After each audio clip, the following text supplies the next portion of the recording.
अस्सलाम वालेकुम बेटे। नेक्स्ट हमने स्टार्ट करना है चैप्टर पढ़ रहे हैं 16। चैप्टर नंबर 16 हम पढ़ रहे हैं और चैप्टर 16 का ही हमने नेक्स्ट टॉपिक स्टार्ट करना है conservation of nature. Conservation of nature से हमने नेक्स्ट स्टार्ट करना है कंजर्वेशन ऑफ नेचर। सबसे पहले तो बेटे कंजर्व कहते हैं सेव करने को। तो नेचर को हम कैसे सेव कर सकते हैं कंजर्वेशन ऑफ नेचर में? नेचर को सेव करने से क्या मतलब है, नेचर को कंजर्व करने का क्या मतलब है? Conservation of nature mean conservation of natural resources. Conservation of natural resources, हमने नेचुरल रिसोर्सेज को कंजर्व करना है, सेव करना है। अब जो नेचुरल रिसोर्सेज हैं वो क्या क्या हैं? नेचर ने हमें बेटे कई सारे रिसोर्सेज दिए हैं। वो रिसोर्सेज कौन से हैं? कुछ ऐसे रिसोर्सेज हैं बेटे जिनको जो रिन्यूएबल हैं, यानी उनको हम अगर यूज़ कर रहे हैं तो वो दोबारा से रिसाइकल हो सकते हैं। फॉर एग्जांपल वाटर है, तो नेचर ने वाटर का एक बैलेंस रखा हुआ है। वाटर रिसाइकल हो रहा है रेन की शक्ल में, एवेपोरेट हो रहा है, क्लाउड्स बन रहे हैं, फिर दोबारा से बारिश के ज़रिए ज़मीन तक आ रहा है, ग्लेशियर्स हैं, फ्रेश वाटर है। ये सारे क्या हैं? नेचुरल रिसोर्सेज हैं वाटर के, जो नेचर ने हमें दिए हैं। और कुछ रिसोर्सेज हैं बेटे जो नॉन रिन्यूएबल हैं। नॉन रिन्यूएबल रिसोर्सेज कौन से हैं? नॉन रिन्यूएबल रिसोर्सेज वो हैं कि once they are used they can not be recycled. वो दोबारा रिसाइकल नहीं हो सकते। अगर वो रिसोर्सेज डिप्लीट हो गए, ख़त्म हो गए, तो दोबारा हमारे पास नहीं होंगे। फॉर एग्जांपल कौन कौन से रिसोर्सेज हैं? फॉर एग्जांपल फॉसिल फ्यूल्स हैं, फॉर एग्जांपल कोल है, फॉर एग्जांपल पेट्रोल है। ये सारे वो रिसोर्सेज हैं जो हमने एक बार बर्न कर दिए, एक बार यूज़ कर लिए, वो ख़त्म हो गए, अब दोबारा रिप्लेनिश नहीं हो सकते, दोबारा नहीं बन सकते। तो हमने रिसोर्सेज को सेव करना है, उनका वाइज यूज़ करना है, उनको ओवर यूज़ एक्सप्लॉइट नहीं करना कि वो ख़त्म हो जाएं, डिप्लीट हो जाएं। तो इस चीज़ को हम कहते हैं नेचर को कंजर्व करना, that is conservation of natural resources. कि हम रिसोर्सेज को जितना कंजर्व करेंगे, जितना सेव करेंगे, उतना ही नेचर भी सेव रहेगी। तो हमने रिसोर्सेज को कंजर्व करना है किस तरह से? Natural resources are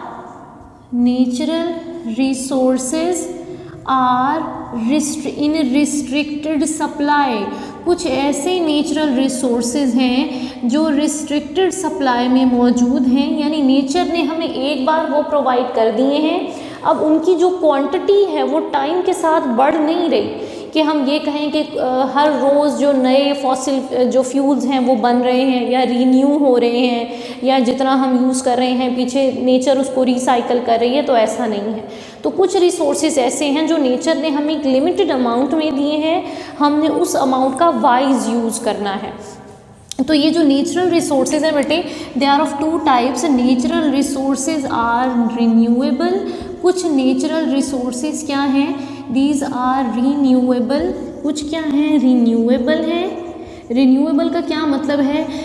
can be recycled. इनको रिसाइकल किया जा सकता है, यानी नेचर इनको दोबारा बना सकती है, रिसाइकल्ड अगेन। फॉर एग्जाम्पल लिख लेते हैं हम रिन्यूएबल रिसोर्सेज की। कौन कौन से हैं? फॉर एग्जाम्पल सोलर एनर्जी है। अभी तक ब्रिटिश साइंटिस्ट के पास ऐसा कोई एविडेंस नहीं है जो ये प्रूव कर सके कि सनलाइट या जो सोलर एनर्जी है वो कम हो सकती है या ख़त्म हो सकती है। तो अभी हम उसे लिख देते हैं कि ये क्या है? हमारे लिए रिन्यूएबल एनर्जी रिसोर्स है, या फिर हम एयर है, या फिर हम वाटर यूज़ करते हैं। ये सारे क्या हैं? रिन्यूएबल एनर्जी रिसोर्सेज हैं। तो अगर हम इनको यूज़ कर भी रहे हैं तो नेचर उनको रिसाइकल भी कर रही है। कुछ रिसोर्सेज क्या हैं? Some natural resources are. कुछ नेचुरल रिसोर्सेज जो हैं ये क्या हैं बेटे? These are non renewable. कुछ नेचुरल रिसोर्सेज नॉन रिन्यूएबल हैं। ये कौन कौन से हैं नॉन रिन्यूएबल रिसोर्सेज? नंबर 1 बेटे सबसे पहले हैं कोल है, उसके बाद फॉसिल फ्यूल्स हैं, जो हम ये पेट्रोल, केरोसिन ऑयल, ये डीजल, ये सब यूज़ करते हैं। These are fossil fuels. ये एक बार बर्न हो जाएं तो ये दोबारा नहीं बन सकते, इनको आप दोबारा ये रिसाइकल नहीं हो सकते। अच्छा जी, नॉन रिन्यूएबल रिसोर्सेज हो गए। अब हमने नेचर को कंजर्व किस तरह से करना है। नेचर को कंजर्व करने के आर 3 प्रिंसिपल है। We can use R 3 principle. ये क्या है, 3 R's प्रिंसिपल है, प्रिंसिपल टू कंजर्व नेचर, कि अगर हम नेचर को कंजर्व करना चाहते हैं या नेचुरल रिसोर्सेज को बचाना चाहते हैं तो उसको कंजर्व करने के, सेव करने के 3 R वाले प्रिंसिपल हैं, 3 R's प्रिंसिपल है। वो 3 R क्या है बेटे। R stand for number 1 3 R हैं, 3 R हैं। हमने ये तीनों डिस्कस करने हैं। कौन कौन से आर हैं। नंबर 1 पहला आर है बेटे reduce, number 2 reuse, number 3 recycle. तो ये 3 R प्रिंसिपल है। इस 3 R प्रिंसिपल को फॉलो करके हम नेचुरल रिसोर्सेज को सेव कर सकते हैं, कंजर्व कर सकते हैं। नंबर 1 सबसे पहले हमने लिखा यहाँ पे क्या है, रिड्यूस है। तो रिड्यूस का क्या मतलब है कि हम कम कर दें, reduce use of non renewable resources. हम जो ये नॉन रिन्यूएबल रिसोर्सेज को ज़्यादा यूज़ कर रहे हैं, इसका ज़्यादा यूज़, ओवर यूज़ करना, इसे कम कर दें। हम रिन्यूएबल रिसोर्सेज की तरफ जाएं। फॉर एग्जांपल सोलर एनर्जी की तरफ जाएं। हमने अगर इलेक्ट्रिसिटी एनर्जी बनानी है तो क्यों ना उसको सोलर एनर्जी के ज़रिए बनाया जाए, rather than using fossil fuels, कि हम कोल की हेल्प से एनर्जी बना रहे हैं। तो फॉसिल फ्यूल्स तो बेटे डिप्लीट हो जाने हैं, वो नॉन रिन्यूएबल हैं, तो हम रिड्यूस कर दें वो इनका यूज़। किस तरह से। नंबर 1 सबसे पहले तो हम क्या करें, अगर हम नॉर्मल अपनी डेली लाइफ की एग्जांपल्स देखें कि उसमें हम क्या क्या रिड्यूस कर सकते हैं, तो रिड्यूस करें यूज़ ऑफ वाटर। हम क्या कर दें, यूज़ ऑफ वाटर को रिड्यूस करें। किस तरह से। नंबर 1 क्लोज कर दें टैप्स को, close the taps that are not in used, that are not in used, जो इस्तेमाल नहीं हो रही उनको हम क्या करें, क्लोज कर दें टैब्स को। नंबर 2 नेक्स्ट पॉइंट क्या है बेटे, हम क्या करें, स्विच ऑफ करें लाइट्स को, switch off the lights that are not in use, lights को स्विच ऑफ कर दें। उसके बाद हम अपने डेली लाइफ में क्या करें, use of bucket instead of shower for bath. Bath के लिए हम क्या करें, फॉर बाथिंग हम क्या करें, use of bucket, use of bucket instead of shower. अगर हम शावर से नहाते हैं बेटे तो ज़्यादा पानी यूज़ हो जाता है, जो बकेट है उससे पानी के यूज़ को रिड्यूस किया जा सकता है।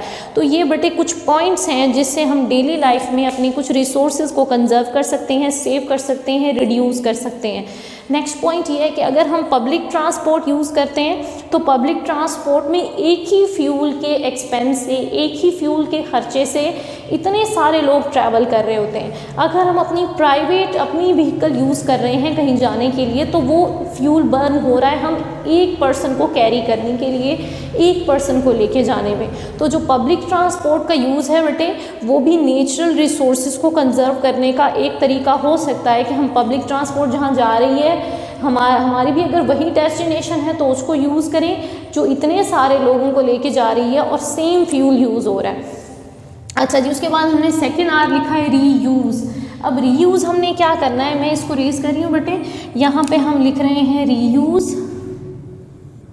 अब जो ये रीयूज़ है, हमने रीयूज़ क्या क्या करना है, हमने रीयूज़ करना है नंबर 1 कौन कौन सी चीज़ें हैं। फॉर एग्जांपल प्लास्टिक बैग्स हैं, प्लास्टिक बैग्स हो गए, क्लोथ्स हो गए, ग्लास वेयर हो गए, ऐसी चीज़ें जो ग्लास से बनी हुई होती हैं, पेपर हो गया। These things can be reused, इनको हम रीयूज़ कर सकते हैं इंस्टेड ऑफ थ्रोइंग अवे। इनको थ्रो करने, फेंकने के बजाय हो सकता है कि हम इनको डोमेस्टिक लेवल पे, अपने घरों के लेवल पे इन चीज़ों को रीयूज़ करें। उसके बाद नेक्स्ट है पॉइंट बेटे रीसाइकल। ऐसी कई सारी चीज़ें हमारे आसपास हैं बेटे जिनको हम रिसाइकल करके दोबारा इस्तेमाल कर सकते हैं। नई चीज़ें ख़रीदने के बजाय उनको रिसाइकल करें और उनको फिर से यूज़ करना स्टार्ट करें। अब वो कौन कौन सी चीज़ें हैं बेटे, नेक्स्ट आर है नंबर 3 रिसाइकल। हमने रिसाइकल क्या क्या करना है बेटे, रिसाइकल करना है हमने recycling of, number 1 recycle old papers, हम पेपर को रिसाइकल कर सकते हैं, क्लोथ्स को रिसाइकल कर सकते हैं, ग्लास को रिसाइकल कर सकते हैं। तो हम सबसे पहले तो ऐसी चीज़ें यूज़ करें जो रिसाइकलेबल है। बेटे कुछ ऐसी चीज़ें होती हैं, हम कुछ पैकेट्स कुछ चीज़ें ख़रीदते हैं जिसके ऊपर ये साइन लगा हुआ होता है,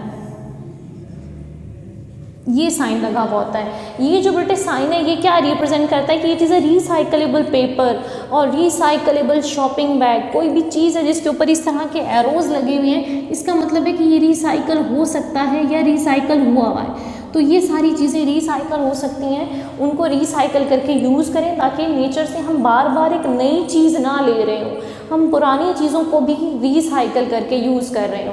अच्छा जी, अब एक R4 प्रिंसिपल है, चौथे R का भी एक प्रिंसिपल है R4। कुछ साइंटिस्ट कहते हैं ये R3 नहीं होना चाहिए, R4 होना चाहिए। R4 क्या है बेटे? R4 इज़ रीफॉरेस्ट, कि हम क्या करें? रीफॉरेस्ट करें। अब रीफॉरेस्ट क्या है? रीफॉरेस्ट करने का मकसद ये है कि अगर हम जो प्लांट्स हैं, जो ट्रीज़ हैं, नए ट्रीज़ लगाएं ताकि हमारा जो नेचर है, जो पोल्यूशन इतनी ज़्यादा हो रही है वो बैलेंस हो जाए, कम हो जाए। रीफॉरेस्ट का क्या मतलब है?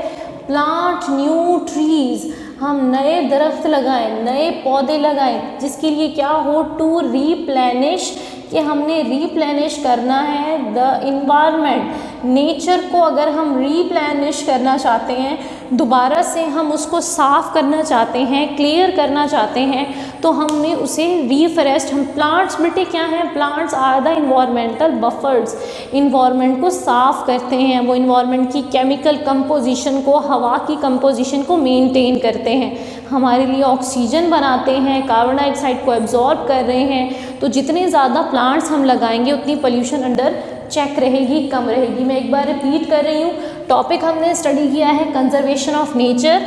नेचर को कंजर्व करने का क्या मतलब है? हम नेचुरल रिसोर्सेज को कंजर्व करें। नेचुरल रिसोर्सेज हमारे पास रिस्ट्रिक्टेड सप्लाई में हैं, कुछ ऐसे नेचुरल रिसोर्सेज हैं जो कि रिन्यूएबल हैं, उनको रिसाइकल किया जा सकता है। वो कौन कौन से हैं? That is air, water, solar energy, इनको रिसाइकल किया जा सकता है, इनको यूज़ ज़्यादा किया जा सकता है। उसके बाद कुछ नेचुरल रिसोर्सेज ऐसे हैं दैट आर नॉन रिन्यूएबल, उनको रिन्यू नहीं किया जा सकता, जैसे कोल है, फॉसिल फ्यूल्स है, कैरोसिन है, पेट्रोल है। ये सारी चीज़ें एक बार बर्न हो जाएं, यूज़ हो जाएं, दोबारा रिसाइकल नहीं होंगी। अच्छा जी, उसके बाद हमने कहा नेचर को कंजर्व करने के लिए हमें 3 R's प्रिंसिपल देखना पड़ेगा, जिसमें R1 है रिड्यूस, R2 रीयूज़ और R3 रिसाइकल। रिड्यूस हमने क्या करना है? नॉन रिन्यूएबल रिसोर्सेज को हमने रिड्यूस करना है, कम करना है। यानी हम क्या करें? पानी को का यूज़ कम कर दें, कि टैप्स जो यूज़ नहीं हो रही उसे क्लोज़ करें, जो स्विच ऑफ कर दें लाइट्स को, अगर वो यूज़ नहीं हो रही तो ऐसे ही लाइट्स को ऑन ना रखें, उनको स्विच ऑफ करें। उसके बाद बात के लिए बकेट यूज़ करें। प्लास्टिक फिर है रीयूज़, हमने रीयूज़ क्या क्या करना है? हम प्लास्टिक बैग्स को, क्लोथ्स को, ग्लास वेयर को, ऐसी चीज़ें जो शीशे से बनी हुई हैं, इनको रीयूज़ किया जा सकता है, इनको रीयूज़ करें इंस्टेड ऑफ थ्रोइंग। उनको थ्रो करने के बजाय हम क्या करें? उनको रीयूज़ करें। फिर है रिसाइकल, पेपर, क्लोथ्स, ग्लास, इन प्रोडक्ट्स को रिसाइकल किया जा सकता है। वुड है, इनको दोबारा रिसाइकल किया जा सकता है, कोई और मटेरियल बनाया जा सकता है उनसे, तो इनको हम क्या करें? रिसाइकल करें। फिर R4 प्रिंसिपल आता है कि हम क्या करें? हम रीफॉरेस्ट करें, कुछ प्लांट्स, नए पौधे लगाएं। और नए प्लांट्स हमने क्यों लगाने हैं? ताकि हमारा नेचुरल एनवायरनमेंट रिप्लेनिश हो, दोबारा से जिसमें इतनी ज़्यादा पोल्यूशन है उसका जो पोल्यूशन कंटेंट है वो नीचे की तरफ आ जाए, अंडर चेक हो जाए, बैलेंस हो जाए। यहीं से ही बेटे हम नेक्स्ट कंटिन्यू करेंगे, यहाँ तक ये टॉपिक कंप्लीट हो गया। ओके बेटे, अल्लाह हाफ़िज़।